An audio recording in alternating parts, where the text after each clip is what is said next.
Tes tes.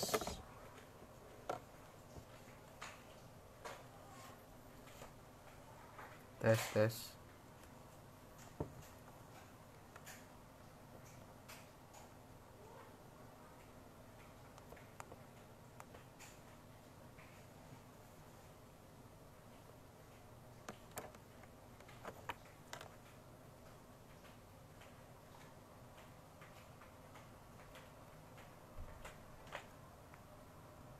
Belum ada. Oke. Shalom.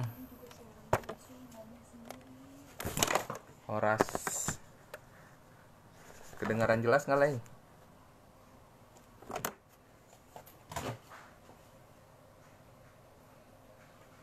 Oke, selamat malam Pak KPW Timur.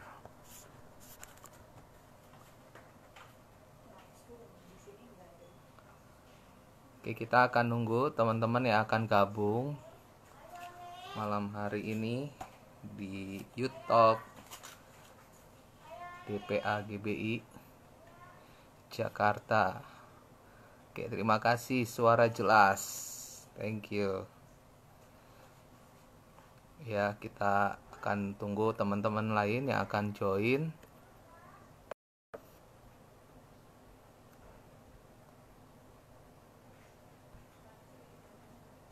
Timur pasukannya gimana, Le?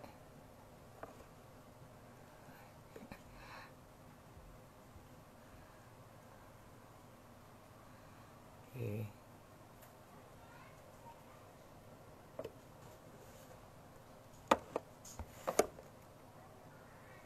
Oke, malam ini kita akan membahas tentang Our Never, ya.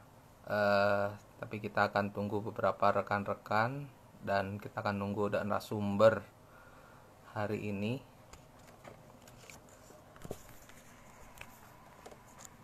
Oke, selamat bergabung Bro Otnil.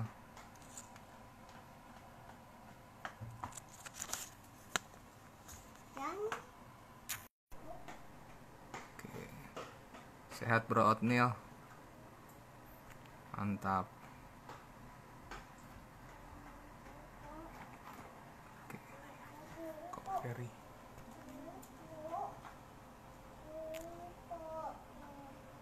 Oke.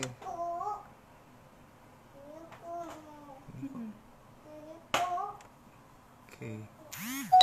Malam ini teman-teman kita akan masuk dalam Yurtalk ya, edisi ke-13 dan saat ini sudah bergabung Ferry.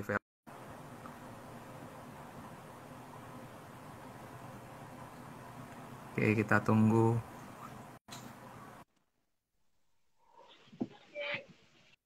Halo, Shalom Ko.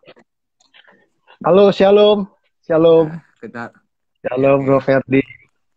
Shalom. Sehat Ko Ferry hari ini? Puji Tuhan, sehat banget. Haleluya. Oke. Oke teman-teman, kesempatan malam hari ini kita di edisi ke-13. Kita dari DPA GBI Jakarta. Kita hari ini akan berbicara tentang Now or Never. Ya, tapi ini sebuah tema yang kalau kita tidak kupas baik-baik, kayaknya suatu hanya sebuah kata pilihan gitu ya. Tapi nanti hambanya akan kupas baik apa itu Now or Never. Nah, saya sebelum kita mulai, saya mau perkenalkan dulu ya. Mungkin teman-teman semua belum terlalu kenal dengan Ko Ferry ya. Saya juga baru ya beberapa hari yang lalu dari Jumat kita tektokan ya Ko ya, tentang apa yang kita mau bahas malam ini. Ko Ferry ini adalah seorang gembala ya, gembala dari GBI Citygate ya. Kemudian beliau juga ada seorang trainer ya dari Spotter Coaching and Trainer. Dan kemudian beliau juga aktif ya mementor beberapa komunitas dan pemimpin muda. Bahkan beliau juga sering berkhotbah dan mengajar di berbagai tempat. Jadi nggak hanya gereja teman-teman yang dilayani beliau, tapi kampus dan berbagai instansi perusahaan pun juga ikut layani ya. Dan Ko Ferry ini sudah menikah ya teman-teman. Jadi bagi teman-teman yang Ko Ferry makin tua makin muda ya Ko ya. Nggak kelihatan ini Amin. Ko ya. Ya, sudah menikah, nama istrinya Fania Valencia dan sudah memiliki seorang anak namanya Adril Jehu Velani. Oke, kali ini kan kita Yes. eh, sebelum kita bahas ya, kita baiknya kita berdoa dulu ya kok ya supaya apa yang kita mau bahas hari ini bisa apa namanya memberkati rekan-rekan muda ya dimanapun mereka berada. Saya percaya tidak hanya mereka yang terhisap di GBI saja, tetapi banyak gereja-gereja lain atau komunitas-komunitas muda yang lain yang bisa mendengar Yes. tayangan kita, ya, karena ini juga nanti akan masuk IGTV kita langsung. Oke, kita satu Wow, dalam oke, doa oke. kok. Yuk kita Oke. berdoa. Kami bersyukur Tuhan buat kesempatan malam hari ini. Terima kasih Bapak karena Engkau sungguh baik. Engkau memberikan kami kesempatan untuk bersama-sama membahas tentang sebuah tema tentang now or never Tuhan. Ini terkait dengan iman kami kepadamu tentang apa yang terjadi hari-hari ini. Oleh karena itu Tuhan kami berdoa, Tuhan urapi Ko Ferry Velani Tuhan sebagai narasumber untuk rekan-rekan DPA, DKI Jakarta dan seluruh komunitas muda yang lainnya. Kiranya Tuhan bekerja di tengah kami, urapan-Mu turun atas kami. Di dalam nama Tuhan Yesus Kristus kami serahkan pembicaraan kami. Haleluya. Amin. Amin. Amin. Amin. Oke Amin, kok. amin. Kok jadi Ya, gini nih kok. Kan berbicara no or never ya. Nah itu kan ada, ya kalau saya pikir ini kan sebuah kata pilihan ya kok ya. Jadi mau ambil sekarang atau nggak sama sekali gitu ya. Tapi kan kalau ya. misalnya apa namanya kalau kita lihat memang judul malam ini, kalau kita lihat tuh ya ini mah sesuatu yang kayaknya setiap orang pun juga pasti hidup juga dengan pilihan gitu. Tapi sebenarnya kita akan lebih bahas kupas tuntas tentang iman, ya kan? Iman yang Yes. sepertinya yang kita harus ambil sekarang, ya atau ya kita sama sekali nggak beriman sama sekali gitu. Nah, mungkin Ko Ferry bisa nanti share dulu kepada kita semua di sini dan mungkin nanti beberapa rekan-rekan yang sudah join dan nanti akan bergabung silahkan teman-teman bisa langsung aja tulis komen atau pertanyaan di yang ada di IG Youth DPA ini. Silakan kok. Oke, shalom teman-teman muda yang ada dimanapun kalian berada. Teman-teman dari DPA, GBI maupun yang di luar GBI, kita semua satu dalam Kristus Yesus. Dan hari ini kita mau bahas soal faith dengan tema now or never. Now or never, itu temanya kayak sekarang atau nggak akan pernah sama sekali. Memang satu hal yang kita perlu tahu adalah begini, dalam hidup ini ada yang namanya kesempatan. Betul nggak sih? Dalam hidup ini ada yang namanya kesempatan. Yes. Nah, masalahnya tuh ada gini nih, ada orang yang punya banyak kesempatan. Kalaupun sekarang nggak dapet, nanti ada lagi, ntar ada lagi. Tetapi juga ada orang yang ketika dapat kesempatan, dia cuma punya kesempatan satu ini doang. Dan kalau dia nggak manfaatkan, dia nggak akan dapat peluang lagi. Apapun itu ya bentuknya. Terutama dalam hal soal mungkin campur tangan Tuhan kah, mujizat kah, iman yang menyelamatkan dan sebagainya. Masalahnya kita nggak pernah tahu kita dapat iman yang mana nih, gitu ya. Kita sedang deal dengan iman yang mana, yang maksudnya kesempatan yang mana. Kesempatan yang cuma sekali doang, yang kita kalau lewat nanti nggak dapat lagi, atau kesempatan yang kita bisa dapat berulang kali. Nah, karena kita nggak tahu gitu ya, karena dapat kesempatan yang mana, adalah lebih baik kalau kita selalu punya respon yang tepat ketika kita dapat kesempatan, tangkap dan hargai kesempatan tersebut sebaik mungkin. Nah, kita mau bahas soal faith, soal iman. Kalau saya mau memberi arti atau memaknai judul now or never itu punya makna begini, bahwa faith atau iman adalah sesuatu yang urgency gitu ya, sesuatu yang urgency untuk kita miliki hari-hari ini, entah itu karena pandemi maupun tidak, seandainya tidak ada pandemi sekalipun. Saya percaya bahwa iman adalah hal yang basic, hal yang penting untuk kita bisa hidup di tengah-tengah pandemi maupun setelah pandemi ini usai sekalipun gitu ya. Hanya saja banyak orang, termasuk orang Kristen, tidak merasa faith atau iman di dalam Kristus Yesus itu sebagai sesuatu yang urgent. Kadang-kadang dianggap cuma sambilan aja. Untuk nge-gym lebih urgent gitu ya. Untuk makan enak lebih urgent gitu, lebih penting dianggapnya. Untuk punya penampilan yang keren itu lebih penting dan sebagainya. Tapi kita ingin sampaikan di sini buat teman-teman muda dimanapun kalian berada, memiliki iman, terutama iman yang kuat, iman yang benar, iman yang menular dan berdampak, itu adalah sesuatu yang urgent di dalam hidup kita. Bahkan di tengah-tengah generasi kita yang penuh dengan tantangan, godaan, generasi digital, era disruption, era yang penuh dengan perubahan di industri 4.0, era di mana kita sedang menatap era perubahan yang eksponensial yang begitu cepat, di mana banyak pekerjaan-pekerjaan yang akan digantikan oleh robot di masa depan, di mana mesin dan robot dan teknologi akan dimanusiakan. Maksudnya mesin robot akan memiliki artificial intelligence, di mana mereka belajar membaca algoritma sehingga bisa make decision mewakili kita.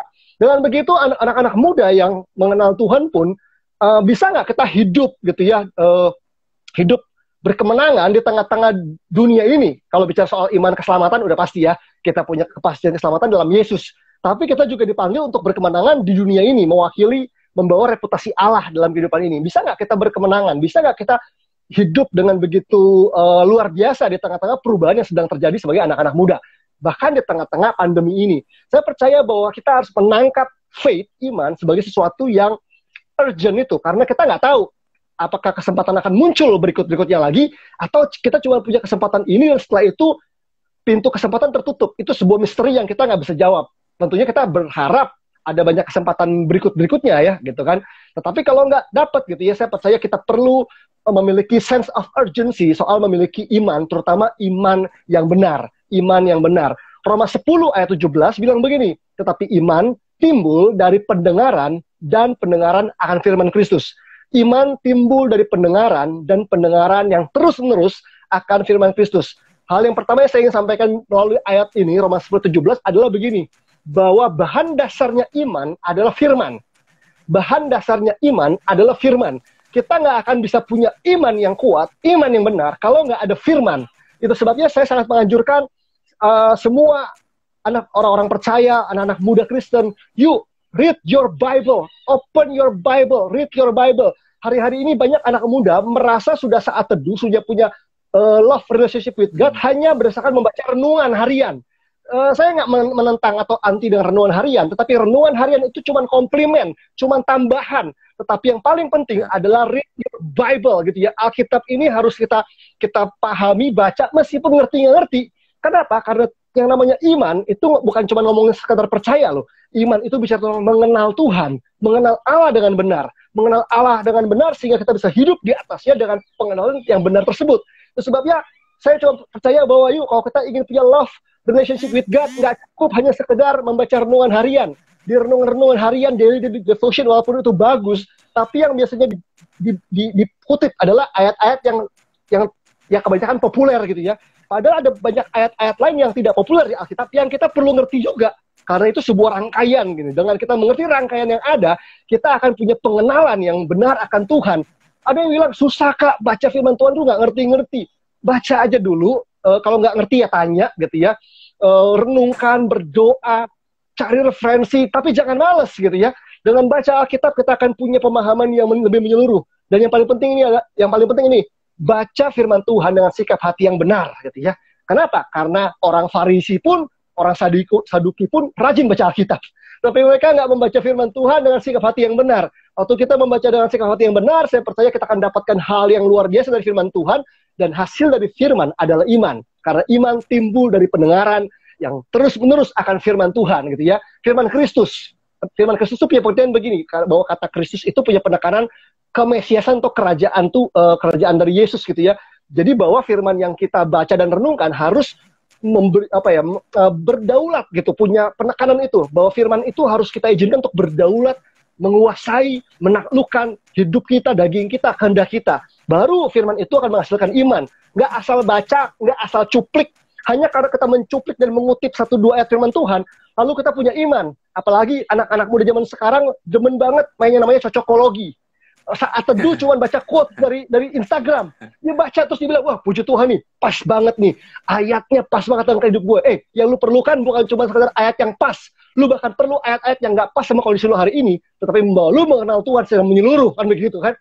Itu yang kadang-kadang membuat anak-anak muda ketika pandemi terjadi, ketika masalah terjadi, gampang goyah, gampang goncang, gampang kecewa sama Tuhan, gampang jatuh bangun dalam dosa. Kenapa? Karena nggak punya iman yang kuat yang dibangun di atas dasar firman Tuhan tadi.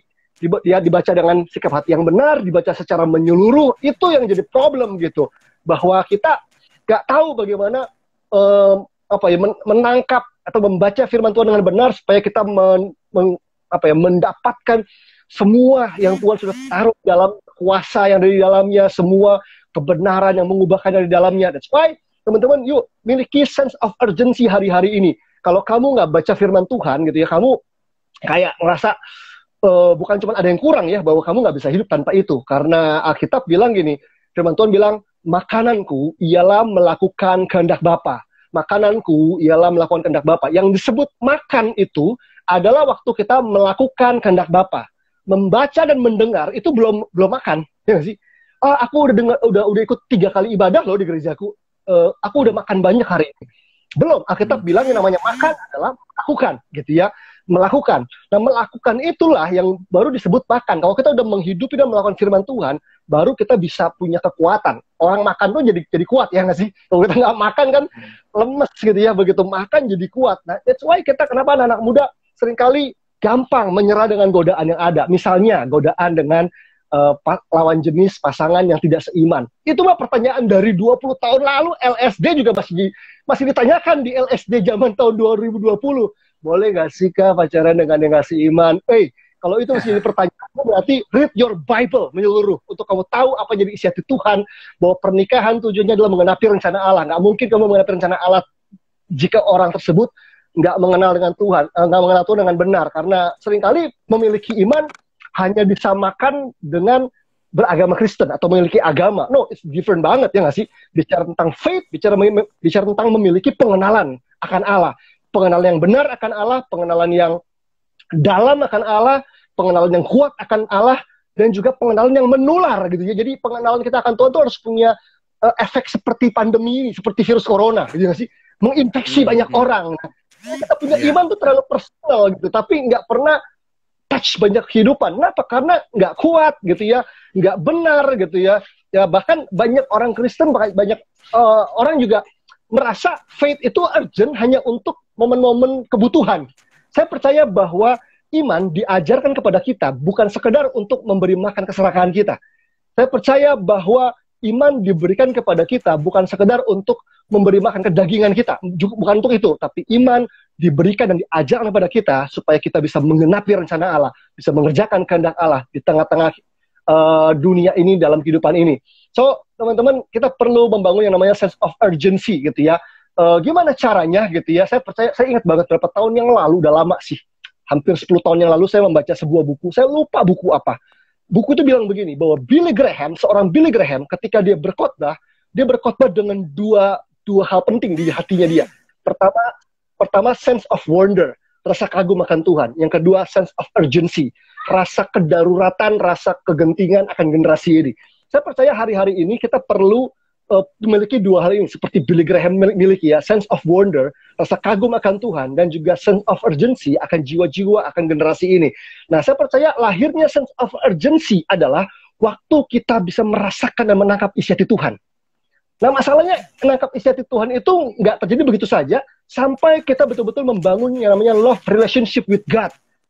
Kalau kita dekat dengan seseorang, akrab dengan seseorang, maka apa yang menjadi yang matter buat dia akan matter buat kita, ya nggak sih? Apa yang menjadi hal yang penting buat dia jadi penting buat kita. Membangun sense of urgency caranya adalah seberapa penting Yesus buat kamu, sehingga apa yang penting buat Yesus itu penting buat kamu, kan begitu kan? Seringkali itu yang nggak terjadi, bahwa kita coba membuat sense of urgency itu dengan itu nggak bisa dibuat-buat, kecuali kita menangkap dan merasakan isi hati Tuhan, dan kita mengasihi dia dengan segenap, barulah di situ kita bisa memiliki sense of urgency. Kenapa? Karena sense of urgency itu datang dari hatinya Allah yang mengasihi orang berdosa, yang mengatakan begini, aku tidak menghendaki seorang pun binasa, gitu ya. Disitulah kita harus memiliki sense of urgency, gitu ya, akan jiwa-jiwa. Dan di situ saya percaya bahwa salah satu ekspresi dari iman yang now or never, gitu ya, selain iman yang mengerjakan terobosan, mengerjakan mujizat di tengah-tengah pandemi. Mungkin ada teman-teman muda yang bilang, aduh gue butuh kerjaan Kak, di momen kayak gini kantor-kantor lagi mem-PHK orang, gue butuh pekerjaan, bisnisnya mandek, bikin startup mandek dan sebagainya. Saya cuma bisa bilang gitu teman-teman, bahwa betul faktanya adalah COVID-19 telah menghasilkan resesi, mungkin ya, telah menghasilkan hantaman di banyak bidang di negeri kita. Tapi saya percaya bahwa Tuhan panggil kita tidak hanya hidup berdasarkan fakta, tapi hidup berdasarkan kebenaran. It's different banget. beda banget. Hidup berdasarkan fakta tuh gini, saya sakit, kenyataannya, faktanya saya sakit, tapi kebenarannya adalah dia Jehovah Rafa, dia Allah yang menyembuhkan. Mau percaya mana? Mungkin faktanya adalah saya nggak punya uang gitu ya, bokeh gitu ya, bokeh itu fakta. Kalau teman-teman dompetnya kosong, ATM-nya kosong, itu fakta. Mau ditengking juga percuma gitu ya. Tetapi yang kita perlukan adalah jangan hidup berdasarkan fakta saja, tapi hiduplah berdasarkan kebenaran. Bahwa kebenarannya adalah Tuhan adalah Jehovah Jireh gitu, dia Allah yang menyediakan. Nah, kita perlu iman untuk mengerjakan terobosan hari-hari ini. That's why kita harus merasakan yang namanya tadi sense of urgency untuk mengenal Tuhan hari-hari ini dengan benar gitu ya, dengan benar. Jangan sampai di tengah-tengah pandemi kita bersungut-sungut, kita cuman hidup dengan penjara mental yang apa ya, yang cuman membuat kita banyak bilang gini, nggak bisa, nggak bisa, nggak bisa, nggak bisa, dan sebagainya. Anak-anak muda, yuk buang semua mentalitas nggak bisa dalam dirimu, karena saya percaya di dalam Yesus dia adalah Tuhan atas segala hal yang mustahil gitu ya. Dia mampu menerobos segala kemustahilan. That's why saya bakal melihat gitu ya, orang-orang yang saya pimpin di tengah-tengah pandemi ini gitu ya, yang orang bilang nggak dapat kerjaan, justru di momen kayak gini dia dapat pekerjaan yang terbaik dengan gaji terbaik, project terbaik. Ada yang dapat kok gitu. Cuman kita harus membuang semua ketakutan kita, membuang semua hal-hal yang bisa membunuh iman kita, dan hiduplah dengan iman yang benar gitu ya. Dan saya percaya iman yang benar adalah iman yang ditopang oleh perbuatan, karena iman tanpa perbuatan adalah mati. Itu sebabnya iman yang benar ini nggak cocok buat generasi rebahan. Kalau generasi ini generasi yang malas, ini generasi muda malas-malasan, udah nanti Tuhan pelihara seperti burung pipit. Alkitab bilang begini, kamu lebih berharga daripada burung pipit. Kamu gak usah khawatir, karena burung pipit tidak bisa menabur, tidak menuai, dan tidak mengumpulkan dalam lumbung gitu ya. Kamu lebih berharga daripada bunga bakung yang tidak bekerja dan tidak memintal.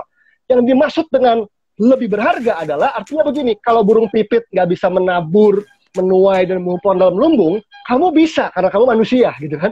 Kalau bunga bakung nggak bisa bekerja dan memintal, kamu bisa bekerja dan memintal. That's why kamu harus hidup lebih daripada bunga bakung, hidup lebih daripada burung pipit. Artinya adalah jangan malas, just do your best. Sebagai anak muda yang punya iman, tingkatkan skillmu, tingkatkan kemampuanmu, karena saya percaya bahwa iman tidak pernah berdiri sendiri. Iman tidak pernah berdiri sendiri, bahwa faith itu selalu berpadanan dengan faith, character, and wisdom. Iman, hikmat, dan karakter. 3 hal itu harus menyatu dalam kehidupan kita, karena iman membuat kita bisa menerobos kemustahilan, karakter membuat kita bisa dipercaya, dan hikmat membuat kita bisa punya solusi atas apa yang sedang terjadi. So, hari-hari ini saya percaya bahwa anak-anak muda perlu ini, supaya waktu kita bisa mengerjakan terobosan-terobosan di tengah kemustahilan, saya percaya ekspresi iman yang urgent hari-hari ini juga adalah begini, iman untuk memberitakan Injil, iman untuk memberitakan Injil. Saya percaya bahwa momen pandemi ini adalah momen terbaik untuk kita bisa memberitakan Injil tentang Yesus Kristus. Dan saya percaya bahwa kalaupun ibadah kita nggak bisa online nih, nggak bisa offline, masih online kebanyakan mungkin ya, bilang, aduh kita susah nih bawa orang ke gereja. It's okay, karena penginjilan bukan bawa orang ke gereja. Penginjilan itu bawa orang ke Yesus gitu ya. So, tinggal masalahnya kita hidup bersama dengan Tuhan atau tidak setiap hari, sehingga kita selalu punya testimoni, kesaksian untuk bercerita tentang Yesus di tengah-tengah pandemi sebagai bentuk wujud dari ekspresi iman kita yang yang memiliki sense of urgency di momen pandemi seperti ini. Kira-kira begitu, bro. Oke, Kofer nih beberapa ada pertanyaan nih, Ko. Dari awal tadi ya, cukup menarik nih dari Ko Henry Gunarto. Sebentar ya, saya bacakan beberapa. Dia nanya,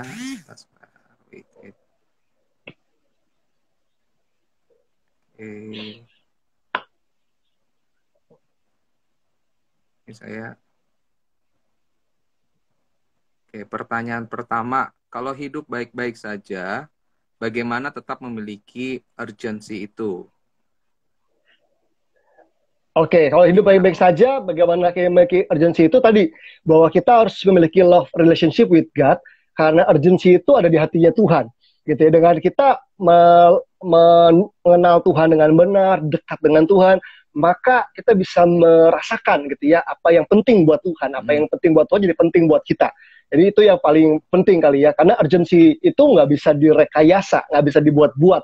Bahkan urgency itu harusnya walaupun mungkin bisa distimulus dari hal-hal yang luar. Misalnya kita ngalamin krisis, nggak punya uang, baru ngerasa punya faith, iman yang urgency. Tapi kan kalau itu nggak ada tadi ya, keadaannya baik-baik saja, nggak punya kan gitu. Tapi saya percaya bahwa urgency itu harus lahir dari hatinya Tuhan.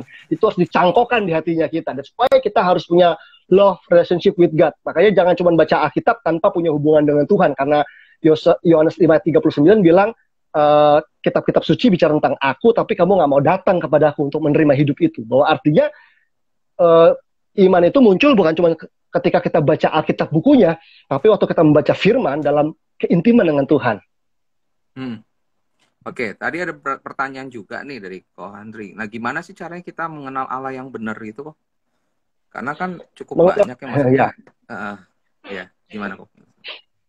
Mengenal Allah yang benar tentunya yang pertama dari hubungan dengan Tuhan, tadi ya, hubungan love relationship with God, dan tentunya kita harus jadi selain punya kehidupan doa, doanya nggak boleh agamawi ya, yang karena keharusan, yang cuman karena formalitas. Tadi harus lahir dari kerinduan, di mana ada yang namanya bukan sekedar relationship tapi love relationship. Yang kedua, di dalam doa itu kita juga harus memperlengkapi dengan firman Tuhan yang menyeluruh gitu. That's why saya menekankan untuk baca gitu ya, Alkitab kita menyeluruh, supaya punya. Yang berikutnya adalah memiliki komunitas. Di dalam komunitas itu juga ada mentor, punya teman rohani, punya anak rohani.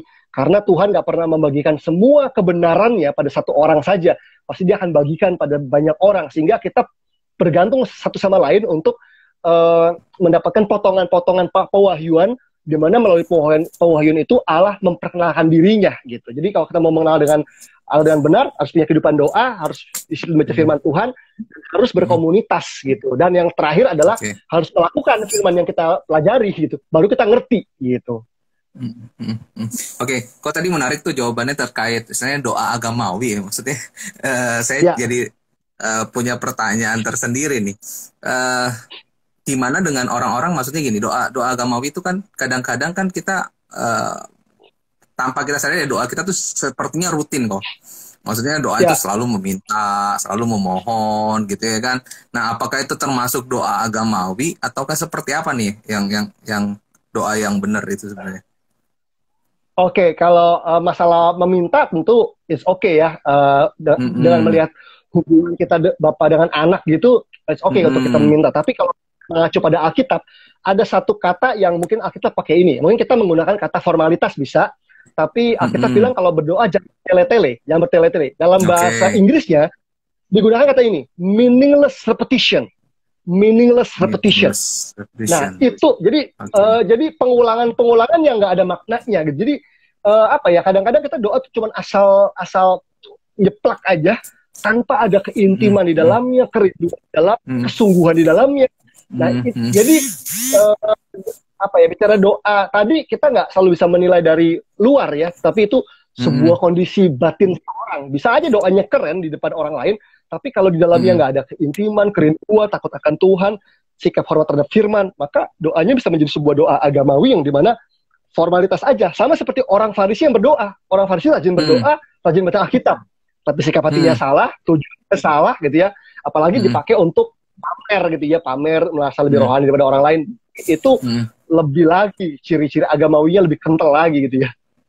Oke. Nah, kalau saya malah ini kok, apakah doa yang intim sama Tuhan itu gini, itu dipengaruhi oleh lamanya kita berdoa, bukannya kata-kata ya, kok. Maksudnya gini, kan ada orang tuh beberapa bilang tuh, maksudnya kalau kita lama tuh dalam hadirat Tuhan, tuh rasanya tuh kita udah intim gitu.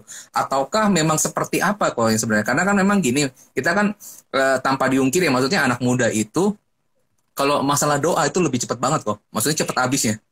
Durasinya cepet banget gitu ya. Kalau bisa amin dulu dah tuh. Makanya kalau misalnya giliran saya ada orang doa tuh paling sulit untuk nunggu gitu ya kan. Ya gimana nih kok? Maksudnya apakah ada durasi lama orang tuh, maksudnya dalam hadirat Tuhan dia tuh dibilang intim gitu, ataukah seperti apa sih kok? Oke, bicara intim dengan Tuhan, menurut saya itu soal awareness, soal kesadaran akan kehadiran pribadi Tuhan dan karyanya dalam hidup kita. Karena basically gini, kita tidak bisa lebih dekat lagi dengan Tuhan karena Tuhan tinggal dalam kita. melalui Roh Kudus ya. Berarti kalau ngomongin jarak tuh kan udah dekat banget kan. Problemnya ada pada mana? Pada awareness bahwa Allah tinggal dalam diri kita, Roh Allah dalam diri kita, tapi kita nggak punya awareness ya.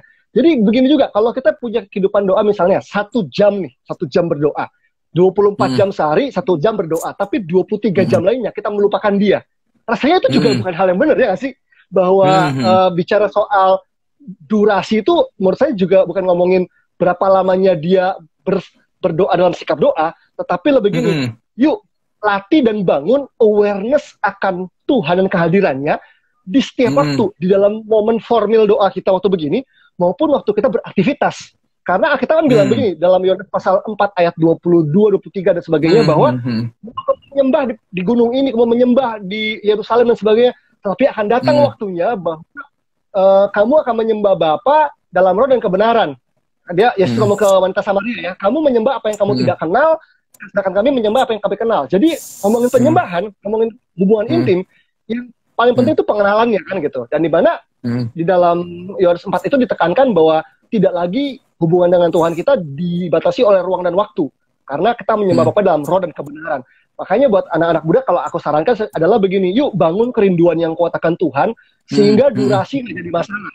Even kalau ternyata durasi begini yang nggak panjang gitu ya, durasi begini yang tapi awareness-nya nggak mati gitu, karena kan handphone kita aja hari ini online terus loh ya nggak sih, notification jalan kan nyadarin bahwa awareness aja handphone tuh kalau selama dia on, dia apapun masuk notifikasi, dan kita kepengen di dalam kehidupan spiritual kita notifikasi dari Tuhan tuh masuk terus karena kita punya awareness gitu. Jadi jangan cuma dapetin pesan Tuhan tuh waktu di momen kusuk penyembahan, tapi di momen yang even daily banget, sehari-hari banget, di situ kepekaan kita terlatih gitu. Justru aku rasa itu yang perlu dilatih.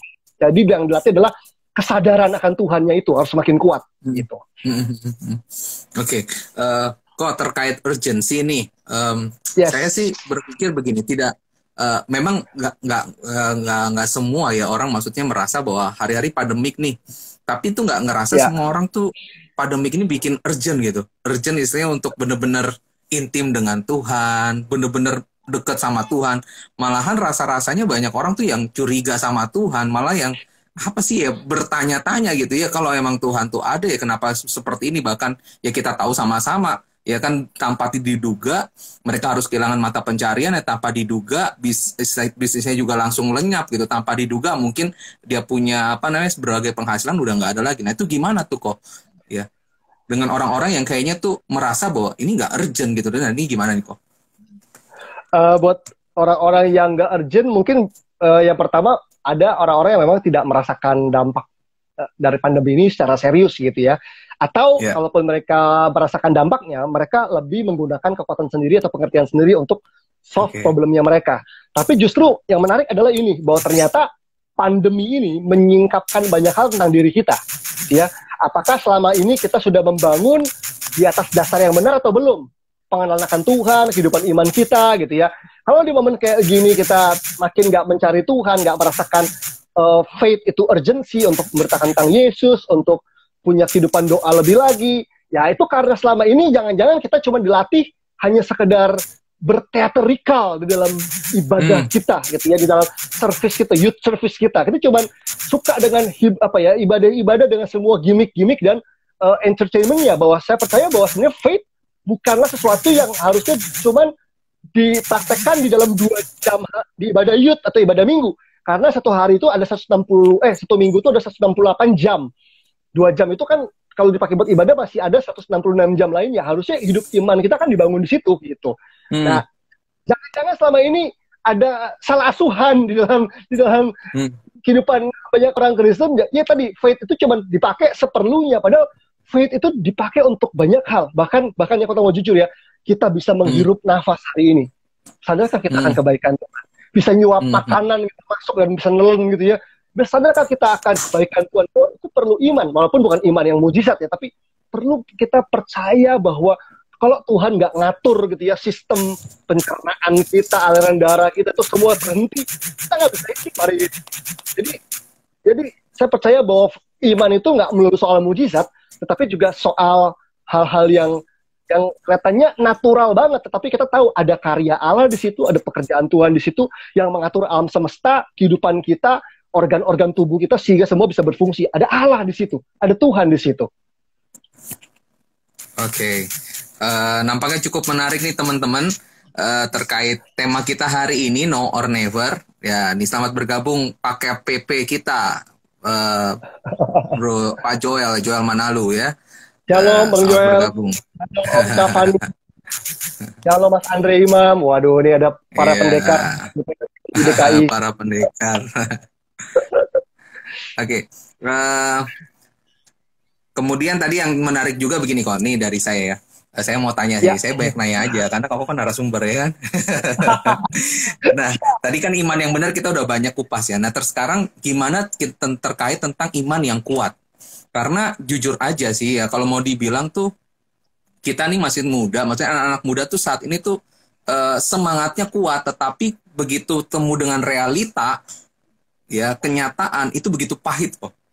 Nah, bagaimana membuat benar-benar tuh kita tuh bisa benar-benar kuat gitu ngadepin realita yang istilahnya yang terjadi ya hari-hari ini tanpa kita duga seperti itu. Oke, jangan-jangan apa yang kita anggap iman selama ini itu bukan iman. That's why kita nggak kuat menghadapi apa yang terjadi. Bahwa seringkali orang merasa iman itu kayak perasaan. Dia merasa kuat, merasa good gitu ya. Bahwa saya percaya iman itu, bukan perasaan, feeling good, moodnya lagi baik gitu ya. Iman itu bicara soal kenalan akan Tuhan. Sama kayak kita kenal seseorang gitu ya. Misalnya saya kenal gitu ya, kenal baik, tahu luar dalamnya, tahu Bro Ferdi itu integritas, jujur dan sebagainya. Apapun terjadi gitu ya. Tapi saya akan yakin bahwa saya yakin di situasi kayak gini Bro Ferdi nggak akan begini, nggak akan begitu, nggak akan berbuat curang, nggak akan akan ngomongin jelek tentang saya. Nah, seringkali makanya yang kita bilang itu tuh apa sih? Kadang-kadang kita tidak membuat iman diposisikan dengan tepat gitu ya, yaitu mengenal Allah dengan benar, sehingga akhirnya imannya nggak gitu. Tadi iman yang cuman berdasarkan potongan cuplikan-cuplikan ayat, misalnya bagi Allah nggak ada yang mustahil, betul, itu ayat firman Tuhan, tapi itu cuplikan. Kita harus melihat Allah yang bisa mengerjakan yang tidak mustahil bukan hanya dari ayat itu, tapi dari seluruh Alkitab yang juga kita hidupin, sehingga waktu kita hidup bersama dengan Tuhan, dengan love relationship with God every day, kita mengenal Dia. Kita bukan cuma knowing God, kita bukan cuma knowing about God, kita knowing God gitu kan. Knowing about itu kan Tuhan. Tapi yang kita perlukan adalah mengenal Allah, mengalami Allah yang membuat kita yakin gitu. Nah, kenapa nggak kuat? Karena itu problemnya, bahwa seringkali iman kita dibangun hanya oleh feeling gitu, perasaan, dan oleh cuplikan-cuplikan ayat favorit gitu. Jadi kita cuma bertahan dengan ayat-ayat favorit. Filipi 4 ayat 13, Filipi 4 ayat 9 itu adalah ayat firman Tuhan, tetapi please jangan cuma dikutip yang keren doang. Read your Bible lengkap. Supaya itu Tuhan in every situation gitu ya. Setuju. Sekarang berarti kita harus jangan jadi generasi cuplikan ya kok. Generasi yang cuplik ayat ya. Nanti jadi ayatia bukan alkitabiah ya kok ya. Nah ini memang membuat kita ya kalau mau dirasa memang hari-hari ini seperti itu sih. Kalau maksudnya saya setuju sekali bahwa banyak orang tidak bisa mendefinisikan dengan benar iman itu sebenarnya apa. Karena banyak anak-anak muda sekarang merasa iman itu sebuah perasaan saja. Jadi memang emosinya yang bermain, betul kan ya? Hanya emosi, hanya sekedar ya tadi yang seperti Koko sampaikan bahwa ya ketika sesuatu hal yang membuat dia dia udah kayak contoh kita masuk dalam hadirat Tuhan menyembah itu rasa-rasanya itu udah bener-bener intim gitu. Tapi padahal dalam kehidupan sehari-hari ketika mungkin kita lagi bekerja gitu, sebenarnya Tuhan juga bisa berbicara di situ juga. Dan mungkin juga saat kita ngalamin masalah, kita lagi saya mungkin pada saat tidak menyembah, tapi di saat itu kita mulai merasa boleh terima setiap kenyataan masalah yang ada. Oke. Nah, kemudian tadi ada yang menarik juga nih kok. Tadi dibahas juga bahwa iman yang selain kita perlu memiliki iman yang benar, kita perlu memiliki iman yang kuat. Nah, kita perlu memiliki iman yang menular. Nah, ternyata iman itu kan bisa menular tadi ya Koko sampaikan ya. Nah, gimana sih caranya kita nih maksudnya benar-benar bisa menularkan iman kita ya kepada orang-orang sekeliling kita kok. Karena memang jujur aja ya tadi saya sampaikan bahwa hari-hari ini ya semua kita labelnya Kristen gitu loh. ya labelnya Kristen atau orang agama lah, beragama gitu ya. Tetapi belum tentu orang itu benar-benar beriman. Nah, gimana Ya. caranya benar-benar iman yang kita miliki, iman kepada Yesus ini nih bisa mengena kepada rekan-rekan orang-orang di sekitar kita kok. Seperti apa sih bentuknya? Oke, seringkali iman itu nggak menular karena kita juga salah membahasakan iman. Contoh, gue beriman tahun depan gue menikah. Gue beriman tahun depan gue punya mobil. Menurut saya itu bukan iman. Itu pengharapan. Lu berharap-harap bisa menikah tahun depan gitu-gitu kan. Bahwa iman gini, cek dari iman adalah pribadi Tuhan, pribadi Allah atau pribadi Yesus. Jadi yang kita percaya, gue tahun depan punya mobil atau bisa menikah, bukan begitu bahasanya. Jadi yang kita jadiin objek harusnya adalah pribadi Tuhan. Jadi kalau yang kita jadikan objek pribadi Tuhan, yang kita beritakan tentang pribadi Yesus, yang kita saksikan tentang pribadinya dia, saya percaya orang pun jadi fokusnya ke pribadi Yesus, pribadi Tuhan. Itulah yang menunjukkan, yang muncul iman.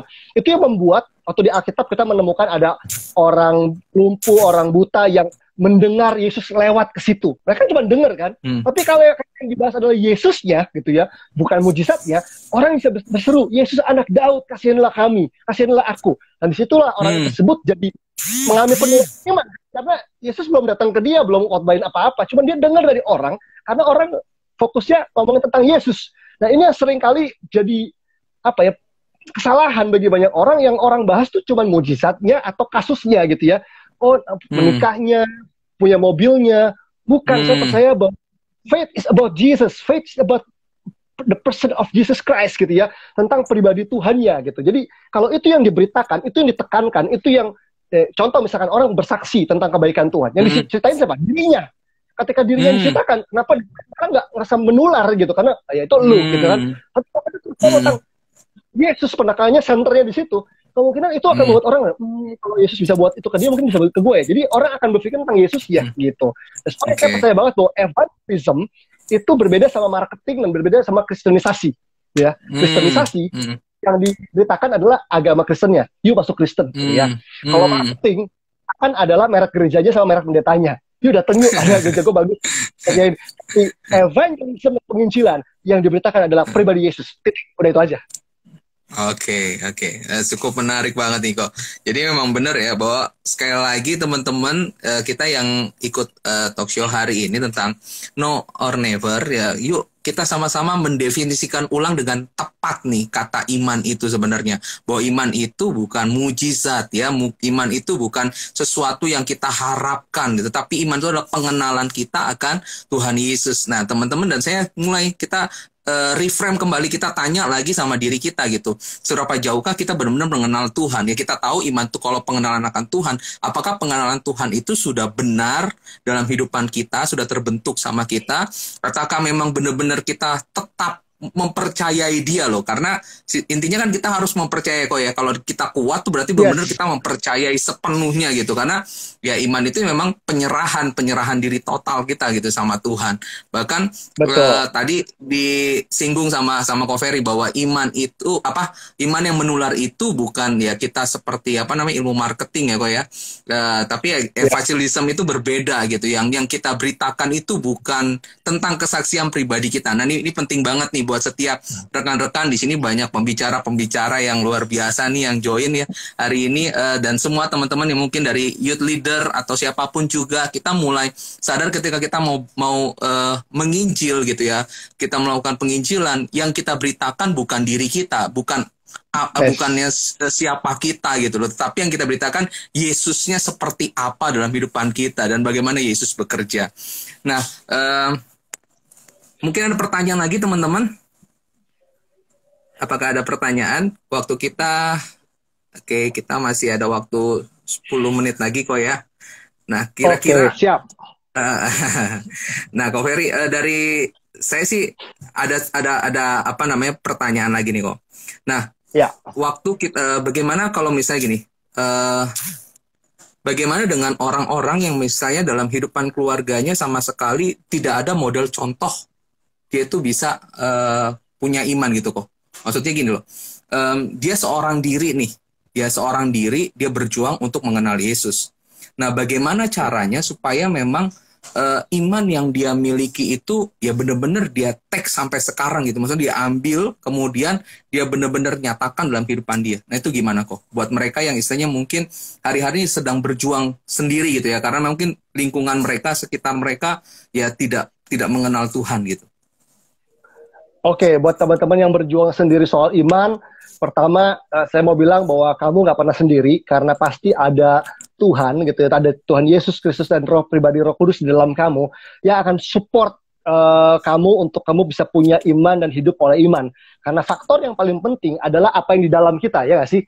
Bahwa faktor luar itu pendukung, tapi di dalam kita ada pekerjaan Roh Kudus yang begitu luar biasa yang mampu melahirkan iman. Dan supaya problemnya adalah kalau kita nggak serius untuk tenggelam sama firman tadi, karena bahan dasarnya tuh bukan sekedar kesaksian orang, tetapi firman yang kita renungkan, firman yang kita baca dan renungkan dengan sikap yang benar setiap hari. Nah, kalau kita perlu komunitas, kita perlu orang-orang sekitar kita yang bisa mensupport pertumbuhan iman kita, adalah gini, jangan stuck dengan keadaan kita. Jangan selalu bilang, oh nggak ada nih, nggak ada nih, nggak ada nih. Nggak ada itu penjara mental. Statement nggak ada itu karena Tuhan punya banyak gitu, apalagi di era internet, di era sosial media, era ini ya, kita bisa kenalan sama orang-orang baru, bisa berterkoneksi dan membangun network dengan orang baru, hamba Tuhan, komunitas baru, untuk kita bisa belajar dan bisa mendapatkan support gitu ya. Cuman masalahnya kadang-kadang ada orang yang malas aja gitu kan, atau malu lah, atau ego lah, dan sebagainya. Yuk, buang ego lah kalau tumbuh, itu percuma. Jadi, sampai saya ketemu sama orang-orang yang berani DM saya untuk bilang, Kak, boleh kenalan nggak? Saya mau punya pertanyaan bla bla bla bla. Saya appreciate banget gitu. Saya hargain banget orang-orang yang ngumpulin keberanian untuk kontak hamba-hamba Tuhan untuk memperkenalkan diri dan tanya baik-baik. Yang penting baik-baik ya. Jangan dengan cara yang aneh-aneh lah gitu ya. Pasti banyak PBI gitu ya yang bersedia untuk menjawab pertanyaanmu atau ajak ketemuan, ajak makan siang bareng, temuin sama teman-teman komunitas. Tapi jangan selalu bilang nggak bisa. Karena nggak bisa itu cuma soal mindset aja. Karena Tuhan sudah, apalagi ini era terbuka banget, era sosial media dan sebagainya, kita bisa terhubung dengan siapapun dan dimanapun gitu. Jadi masalah nggak bisa itu cuma soal mindset doang sih menurut saya. Oke. Nah, saya ada satu pertanyaan lagi kok.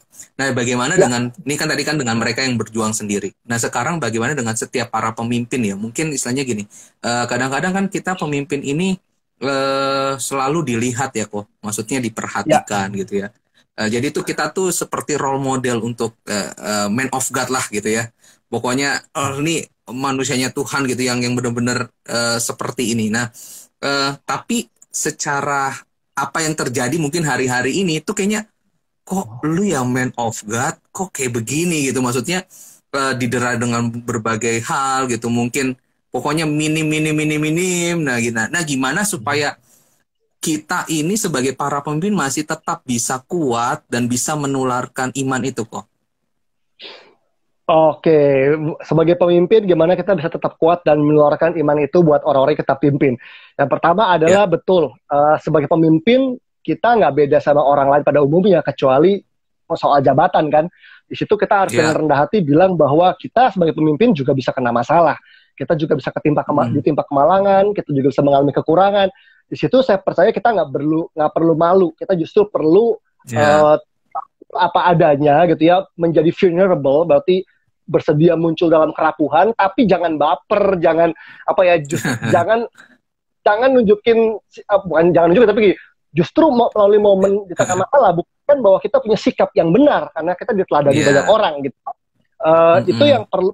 Punya masalah it's okay, tapi pastikan kita punya satu sikap dan respon yang benar. Gak perlu ditutupin gitu, tunjukin aja bahwa betul nih saya ngalamin kayak begini dan yang saya coba lakukan, saya butuh support doa dan sebagainya. Itu yang justru kita iman yang rendah hati gitu, bahwa iman itu juga relate sama karakter yang namanya rendah hati. Dan begitu kita juga memberi diri didoakan. Kita kan nggak selalu doain orang ya, tumpang tangan orang sembuh sakit setuju. Kita perlu doakan. It's okay, bilang please pray for us. Dan kan orang-orang itu lihat tentang kelemahan kekurangan kita dalam bergumul gitu, tapi problemnya bukan apa yang terjadi pada kita. Mereka pengen tahu setelah ini terjadi sama kakak kita, pemimpin kita, dia buat apa sih? Orang tuh pengen itu gitu. Nah, kalau kita bisa solve itu dengan hidupin firman Tuhan, mereka akan dapat contoh, mereka akan bisa melihat itu bisa terjadi sama si kakak ini, pasti juga bisa sama gue gitu kan. Karena kakak itu juga ngalamin kelemahan, ngalamin problem juga sama seperti saya. Jadi saya percaya bahwa success stories itu impress people. Tetapi kadang-kadang failure stories atau sad stories atau tentang momen-momen pergumulan itu bisa inspiring people, bukan cuma impress people gitu. Wah, jangan takut untuk tunjukin sisi lemahnya kita, asal ya bersikaplah seperti layaknya seorang pemimpin gitu. Jangan menye-menye lah ya. Jangan jadi nggak baik. Misalkan mengumpat di sosial media itu nggak perlu, itu nggak sangat kurang pemimpin. Oke. Gitu. Thank you banget Kofer. Sangat inspiring banget buat kamu. Mungkin ada kita waktu tinggal 3 menit lagi nih kok. Ada statement apa dan kesimpulan apa yang mungkin Koko akan sampaikan tentang Now or Never hari ini yang buat teman-teman yang masih bergabung dan nanti akan lihat di IGTV kita.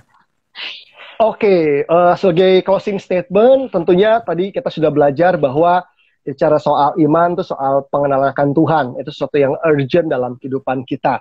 Nah, bicara soal iman, teman-teman, saya ingin menutup dengan hal ini. Kita perlu mengenal yang namanya dua sisi iman gitu ya. Dua sisi iman itu terjadi dalam kehidupan Abraham, dan saya percaya ini urgent banget untuk kita tahu, kenali, karena again, penekanannya adalah begini, iman diberikan dan diajarkan kepada kita bukan untuk memberi makan keserakahan kita. Iman diajarkan kepada kita bukan untuk memberi makan kedagingan kita. Tapi ini yang kita perlu tahu, ada dua sisi iman. Yang pertama adalah waktu kita minta dan Tuhan kasih.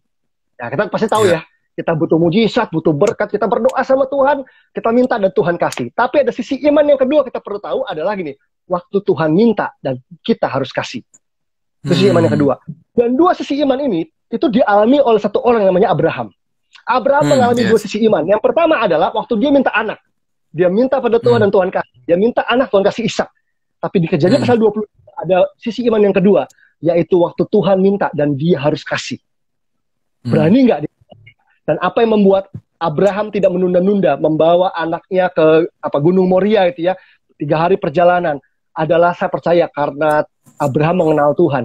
Di situ Abraham diminta mempersembahkan anaknya sebagai korban bakaran. Itu kan gayanya ibadah kafir. Itu kan gaya ibadahnya, penyembahannya dewa Molok dan sebagainya. Apa yang membuat Abraham percaya dan melakukannya? Karena dia mengenal Tuhan kan, gitu kan. Dan itu yang dia bawa, dia persembahkan Ishak di situ, walaupun akhirnya nggak jadi, gitu ya. Dan disitulah pewahyuan Jehovah Jireh, Allah yang menyediakan, God is provider. Dari kita kepengen ngalamin Jehovah Jireh itu kan, God is my provider. Mau melakukan ketika Tuhan minta dan lu harus kasih, gitu kan. Padahal itu rumusnya, kalau itu prinsip yang harus kita buat. Waktu Tuhan minta, kita kasih, disitulah kita akan mengalami Allah yang menyediakan, Jehovah Jireh. So, teman-teman, yuk belajar untuk hidupi dua sisi iman. Ada kalanya di momen pandemi ini kamu minta sesuatu dan Tuhan kasih. Tapi mungkin ada sisi iman yang kedua, di mana di momen pandemi ini Tuhan sedang minta sesuatu sama kamu, dan kamu harus kasih. Kamu harus menyerahkan Ishak-Ishakmu sama Tuhan, kamu nangis, kamu menjerit, kamu teriak kesakitan, karena itu ngoyakin daging kamu. Tapi percaya sama Tuhan. Kamu harus yakin bahwa Tuhan bisa dipercaya. Kalaupun dia sedang mengambil sesuatu yang berharga dan itu bernilai di hati kamu, kasih. Karena Tuhan tuh gak pernah curang sama kamu. Just kasih aja karena itu adalah cara di mana kamu bisa mengalami Jehovah Jireh, Allah yang menyediakan. Itu aja bro. Aku pikir. Thank you Ko Ferry. Nah kok kita kayaknya saatnya kita berdoa dulu kok ya, sebelum kita tadi kok udah closing statement. Ada kabarnya kita mau berdoa buat setiap rekan-rekan yang mungkin ya tadi ya di kesimpulan tadi punya hidupi iman dari dua sisi. Ada kalanya kita minta dan dia beri, ada kalanya memang kita harus Tuhan akan meminta sesuatu dari kita dan kita harus menyerahkan itu kepada dia. Nah nanti saya akan berdoa, kemudian Koko bisa tutup kita dengan doa berkat ya, dan nanti siap. Kita baru closing sama-sama. Yuk mari kita berdoa. Bapa, kami mendoakan setiap rekan-rekan yang hari ini Tuhan bergabung dalam Youth Talk Tuhan edisi ke-13 saat ini. Kami bersyukur Tuhan membawa kami untuk memahami iman yang benar. Tuhan, Engkau yang lebih tahu Tuhan bagaimana pemahaman kami tentang iman. Tuhan, ampuni kami kalau selama ini Tuhan kami hanya terbawa perasaan. Kalau kami hari ini Tuhan hanya percaya, belum mempercayai Tuhan. Oleh karena itu kami berdoa di dalam nama Yesus, Tuhan tolong setiap rekan-rekan muda, baik setiap para pemimpin Tuhan maupun setiap mereka Tuhan yang terlibat dalam komunitas apapun. Kami berdoa Tuhan, kuatkan mereka, buat mereka Tuhan memiliki iman yang benar Tuhan dari dua sisi. Bagaimana benar-benar mereka percaya kepada Tuhan, dan mereka waktu mereka minta sesuatu Tuhan kabulkan. Tetapi ada kalanya Tuhan ketika mereka harus Tuhan menyerahkan sesuatu itu kepada Tuhan ketika Engkau memintanya. Dan hari ini kami berdoa di dalam nama Yesus, Tuhan bergerak saat ini supaya Tuhan ambil alih hidup mereka, dan mereka mau mengambil alih hidup mereka di hadapan Tuhan saat ini Tuhan. Kami serahkan mereka dalam tangan-Mu. Kami percaya Tuhan, hari ini kami dibuka Tuhan akan pengertian yang baru, bahwa iman itu bukan sekedar mujizat Tuhan, iman bukan sekedar apa yang kami dapatkan, tetapi bagaimana Tuhan perjalanan pengenalan akan hidupan kami bersama dengan Tuhan. Terima kasih Bapak, terima kasih sekali lagi Tuhan. Kami juga mendoakan setiap para pemimpin yang ada, Tuhan kuatkan mereka, jadikan mereka tetap Tuhan role model dimanapun mereka berada. Kalau mungkin mereka mengalami kesusahan hari-hari ini Tuhan, seperti apa yang kami Tuhan dapatkan hari ini Tuhan, kami tidak boleh malu Tuhan. Hari ini kami berdoa di dalam nama Yesus, Tuhan tolong kami Tuhan, supaya kami juga mau juga Tuhan untuk berpartner dengan rekan-rekan yang lain. Kami tidak menutup diri Tuhan, kami terus Tuhan untuk menjadi tubuh Kristus bersatu bersama Engkau Tuhan. Terima kasih Bapak, terima kasih. Di dalam nama Tuhan Yesus kami berdoa. Ya kok, silakan doa berkat. Oke, yuk generasi muda dimanapun kalian berada, angkat tangan kedua tangan kalian dan terimalah berkat Tuhan, berkat yang terbaik, berkat yang spesial, berkat yang diberikan oleh Bapa di surga kepada anak-anak yang dicintainya, berkat yang dinyatakan secara sempurna dalam kehidupan Yesus Kristus yang telah mati bangkit dan naik ke surga dan mencurahkan Roh Kudus ya untuk tinggal di dalam kita, untuk mengurapi kita, memperlengkapi kita, dan menuntun setiap langkah hidup kita. Karena itu, terimalah berkat ini dan jadilah berkat kemanapun kau pergi. Di dalam nama Tuhan Yesus Kristus. Haleluya. Amin. Amin, amin, amin, amin. Thank you, Ko Ferry. Kita akan lanjut lagi, teman-teman. Nanti kita akan lanjut teman-teman nanti di bulan Agustus dengan beberapa tema yang ada. Terima kasih buat semua teman-teman yang masih bergabung sampai sekarang. Ya, nantikan lagi untuk edisi berikutnya di Youth Talk DPA GBI Jakarta. Tuhan Yesus memberkati. Shalom. Terima kasih semuanya. Shalom.